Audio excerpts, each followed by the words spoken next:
Sorry, we had a long wait, but we have been rewarded by being on the play. Hand is not very good. I think that I'm gonna mulligan. I don't think it's actually completely crazy to keep, but Tireless Tracker is like best as a. Oh, this is now awful, but I just hate going down to 5 cards.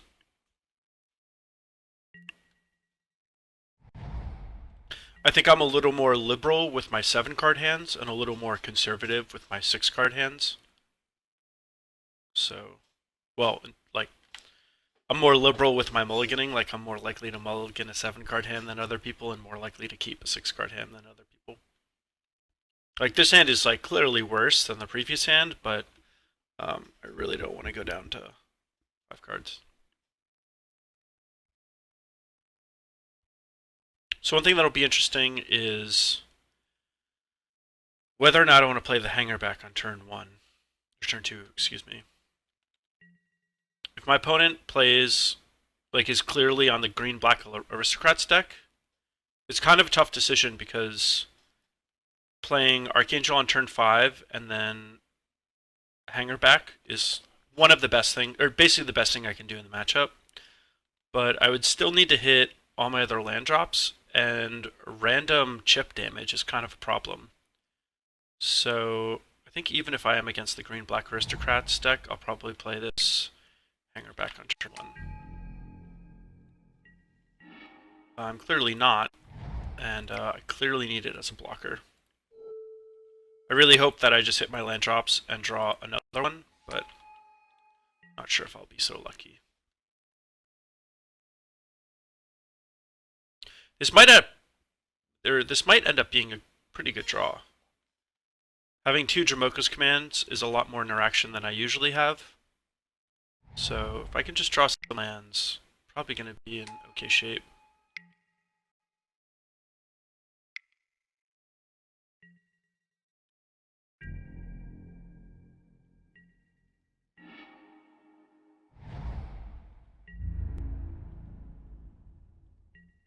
And here, even if my opponent has something like Declaration in Stone, I can still kind of play around it by +1/+1 counter on Hangarback Walker and fight. So that's kind of cool.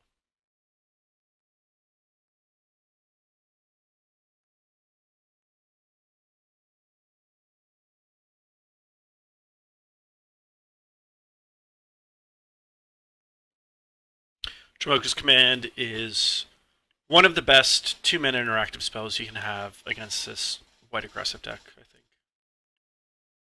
Ultimate Price is really good too, but some of the threats are even just 1 mana. Dromoka's Command requires that you have a creature on the board, but like almost any creature will usually do. So the fact that this white deck has no instant speed removal is like a real problem. So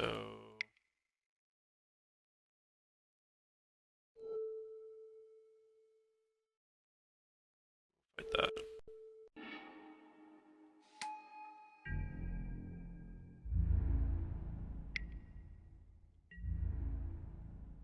It's really going to be taking damage from that thing for a while, but so we get to hold this Dragon Hunter at bay.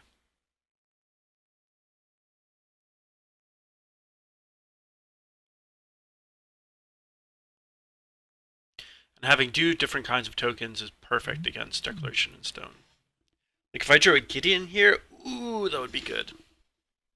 Nissa I won't be able to cast, but Gideon, go for Gideon. Gideon's like one of the best cards in like every matchup. Gideon is such a good card. It's pretty amazing.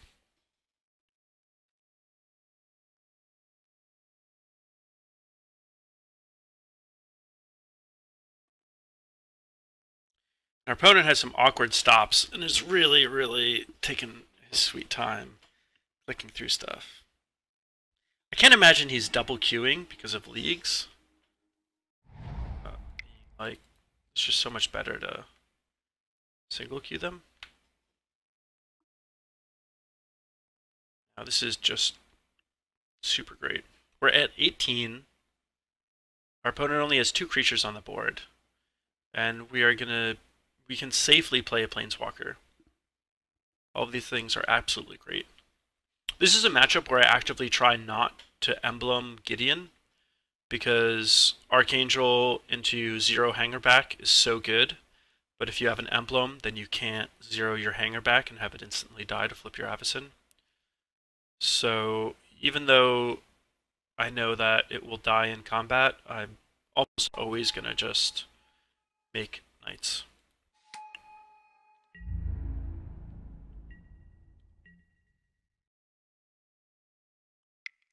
And unless my opponent has 2 Declaration in Stones, he's not going to be able to snipe my Gideon, so no matter what he Declarations in Stone, I'm going to be able to trade with that Dragon Hunter. So all in all, I feel quite good about my situation. If I hit a land drop, I'll be able to play Avacyn. If I don't hit a land drop, then I'll just play whatever else I draw. The only thing that would be a bad draw here is Nissa. Oath of Nissa might be a little on the bad side also. I think BBD wrote an article on this deck, and he was saying that he was boarding out Oath of Nissa against these wide aggressive decks because you just don't have time to spend mana, like extra mana to play the same stuff. You just have to hope you naturally draw it.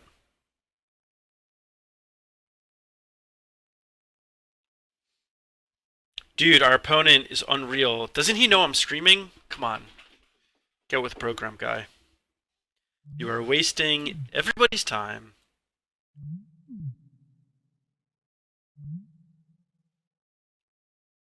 Dude, I would love to build a fort there. Go exploring. Looks like a really sweet place. Sure. You've got a guy, you've got a land. He was like, sack like everything, and then sack 1 Cutthroat, and then 2nd Cutthroat, and then 3rd Cutthroat. So 1 Cutthroat deals 3 damage, 2nd Cutthroat deals 2 damage, and the last Cutthroat only deals 1 damage. It gets me to 36. The thing is, he could have just sacked, like not sacked his last Cutthroat, and sacked his Nantuko Husk instead, so that I would still be at 36, but his Zulaport Cutthroat would have been the last card in play, and then he could just attack with it.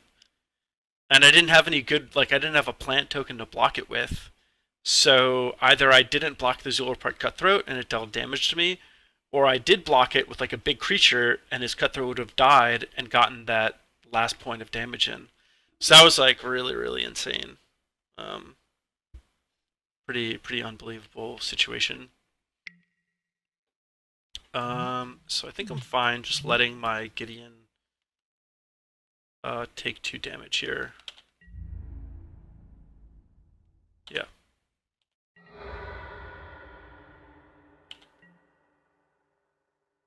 If I draw a land and I get to Archangel, it's just GG. So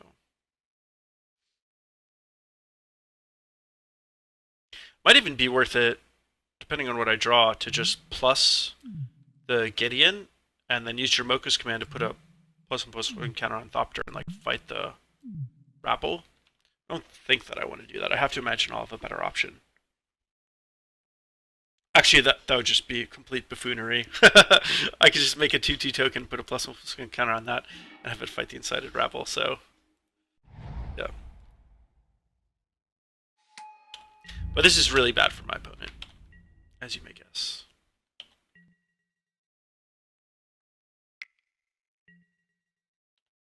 Yep, that's a good card. Sure.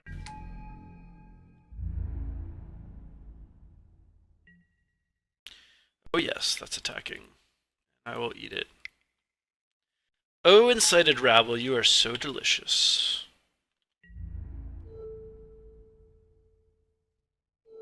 Just for good measure, we'll double block.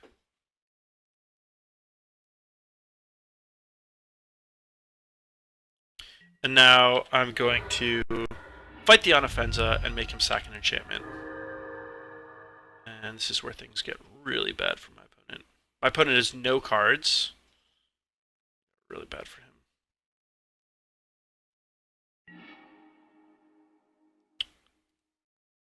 So think that I want to just keep cranking out 2/2s, but there's almost an argument to just animating Gideon.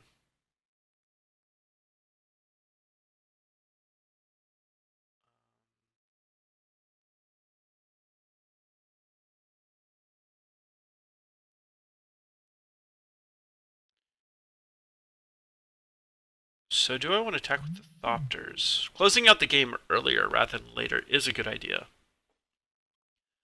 This Avacyn will do a fair bit of work holding on the fort.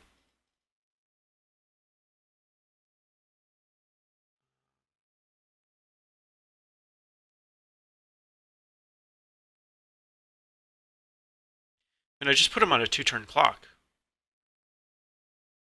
1-turn clock. Yeah. It's time to bash. So actually, if I have Gideon fight the knight instead, I can just attack with everything.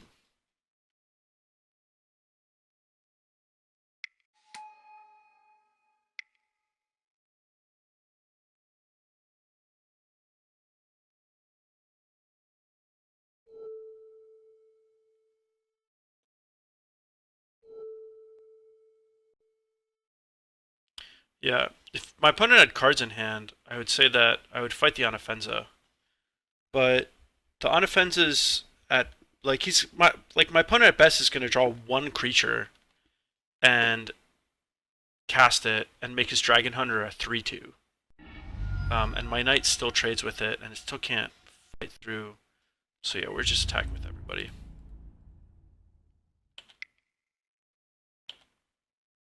Yeah, like my opponent has 1 turn to draw Declaration in Stone. Only has 3 left in the deck, so.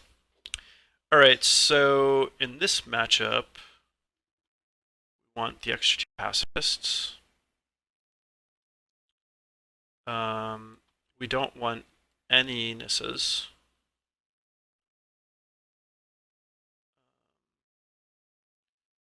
All the Gideons.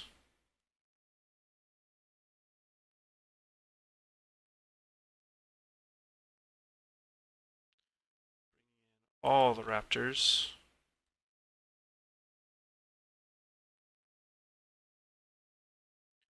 Also want Arrogance. Tragic Arrogance is so good.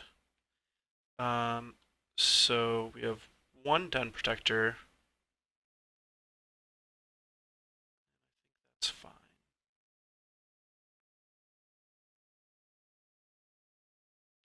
I think 1 Angelic Purge is probably enough. Because we don't have as many sources of token generation. Another thing we can do is just trim like that. That actually seems better. So these are all our slow cards, or cards that like aren't good in the matchup. Like Secure the Waste, Clip Wings are obviously not good.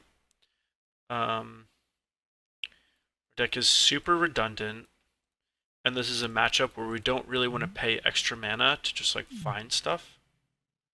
So actually, I think like 1 Gideon's probably better than no Gideon. Can be really good. Like it was good that game. Usually it's not, especially with Tragic Arrogance. Like some number of planeswalkers. I think this should be good. One thing that we don't have that would be nice to have is like access to some sort of life gain, but that's fine. Let's do it. Dude, our opponent has 11 minutes on his clock. Insane. It took forever. At least you guys got to hear some good stories, though. I really like that green-black aristocrat story where thought he could only deal 36 damage when I was at 37. That was pretty sweet.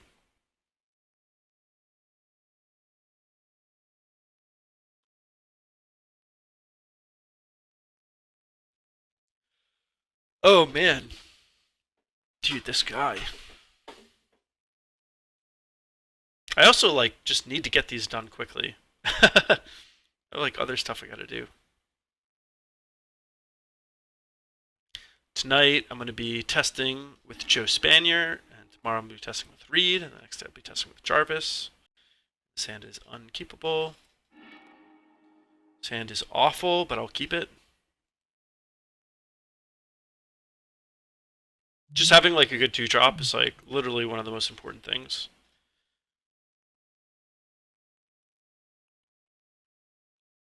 Like I would say, in a nutshell, all I want to do with this list, or excuse me, in this matchup, is just have a 2-drop and hit my land drops. So granted, I have to worry about flooding out, but as long as I can like hit like a Avacyn or Tragic Arrogance on curve, that will like help mitigate some flooding. We'll definitely keep that on top. Keeping that on top for 2 reasons. One is we have so many lands, we just need to see spells. And then the other thing is it's just like just a great card in the matchup, as you saw last game. Do have to worry a little bit about if we play the Sylvan Advocate and our opponent randomly decides to Declaration and Stone it. That's going to be really bad. But I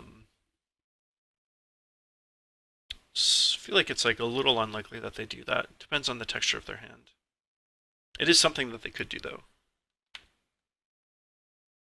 In which case, our draw may completely fall apart.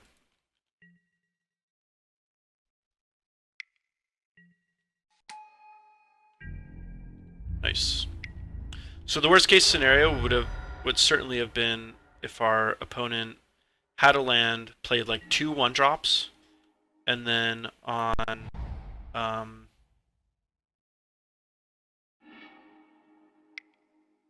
turn 3 could have like played Declaration in Stone and then another 2-drop. That like might have just ended the game right then and there, but looks like things may swing in our favor. Having a 2-3 in this matchup is like so good.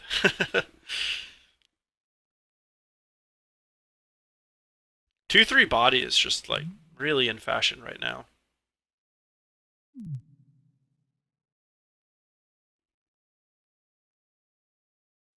A lot of these white aggressive decks are running like 18 lands and like 16 1-drops or something like that. I don't remember exactly.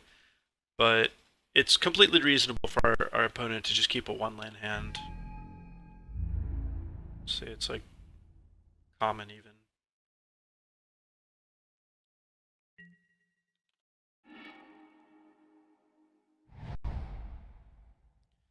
So really to attack. If our opponent's whole hand is just gas, then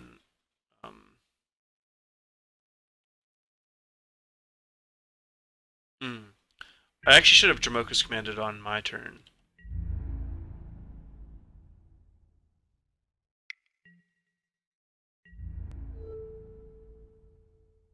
The reason I should have Dromoka's commanded on my turn is because now like, there's not really any good way for me to get a 2-for-1.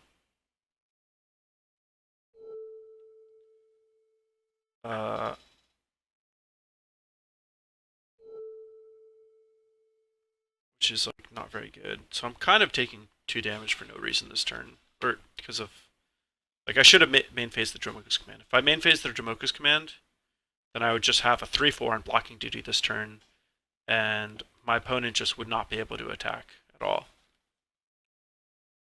But it's a little bit of a mistake. And I couldn't fight anything else, because then the Dragon Hunter would have become 3 power, and would have finished off my Sylvan Advocate after the fight.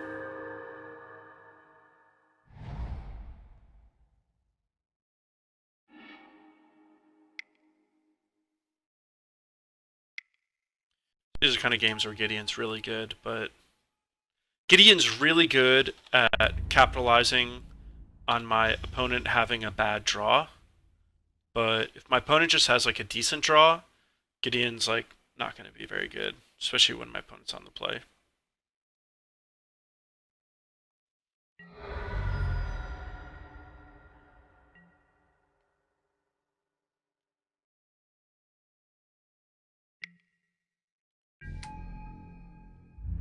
Despite being stuck on 1 land, our opponent's been able to play a spell every turn.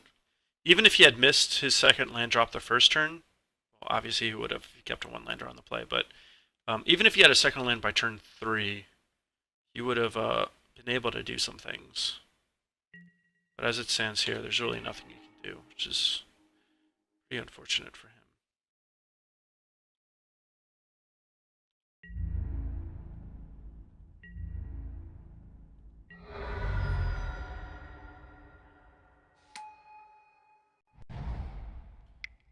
Just continue flooding out the board.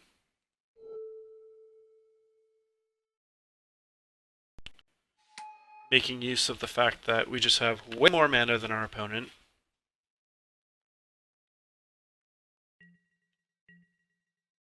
This game has to be coming to a close shortly.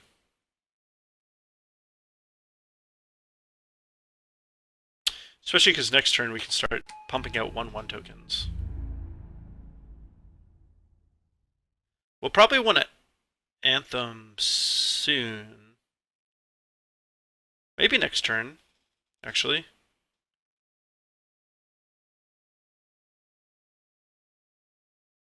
Yeah, I think on our turn, we're likely to make an emblem with Gideon and just attack with the whole team. Our Sylvan Advocate is going to be absolutely huge.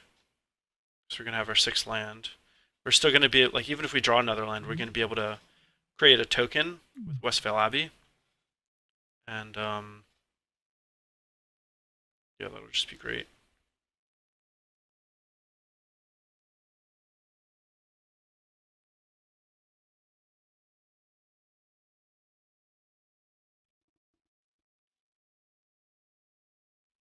Emblem on Gideon's so good. Normally I don't like making an emblem in this matchup because, like I said before, you can't, if you have an emblem out, you can't play Avacyn and then a 0-mana Hangarback Walker to immediately flip her.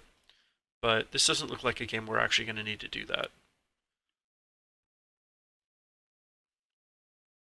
I think if we just emblem our Gideon, we're just going to be able to close out the game.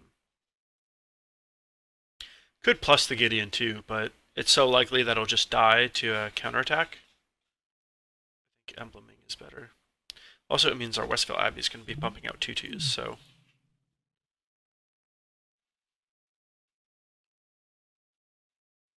And if we emblem, it means it's harder for our opponent to trade with our cards, and we're attacking for almost the same amount of power and toughness overall.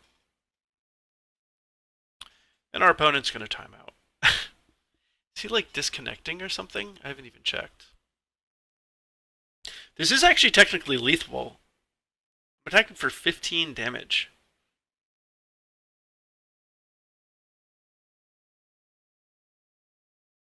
My opponent wanted to kill my Sylvan Advocate, he'd have to block with basically everything.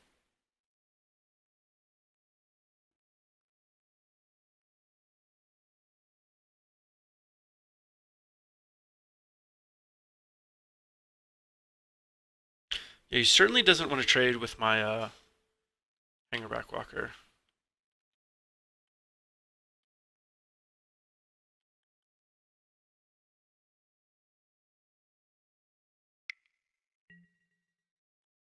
Oh yeah, that's sweet. You can do that. And considering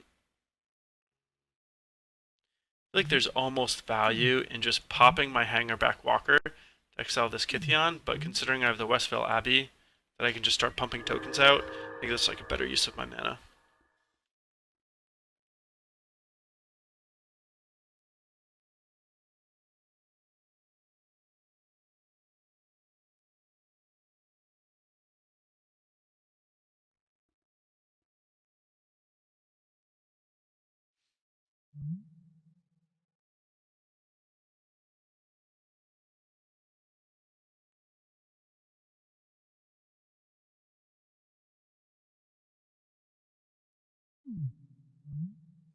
I actually really like Gideon. I think it's a really good card that doesn't get played nearly as much as it could.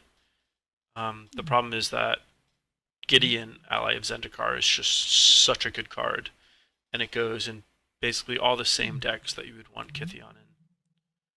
but I do like Kithion a lot.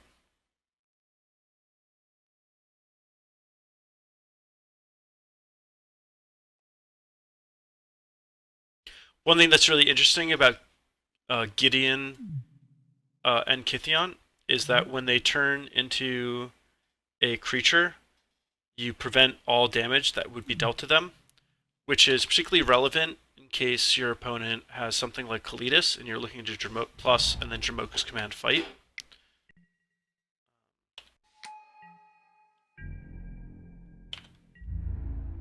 Because you get to fight without them gaining the life, which is cool.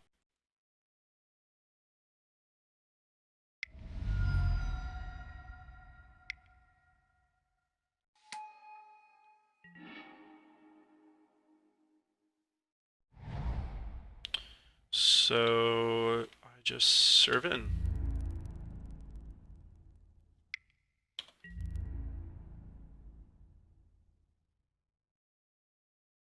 Probably would have been worth it to Angelic Purge a creature this turn, but just like not really that worried about it. I think making just another random 2/2 is like just as good. It doesn't spend a card from my hand.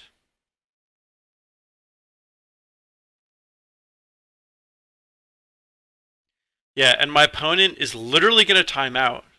It's like down to a minute, which is just insane.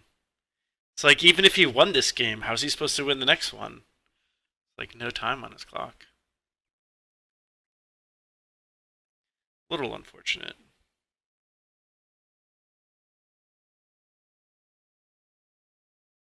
I wonder if he's like salty and having a bad night and just like walked away. He's like, whatever, I'm sick of this green-white deck always beating me. To make this dude sit and wait. He's just like watching like a movie and eating dinner while he's just only half playing the game. Oh, he actually said GG's, so maybe he's just... Yeah. Alright.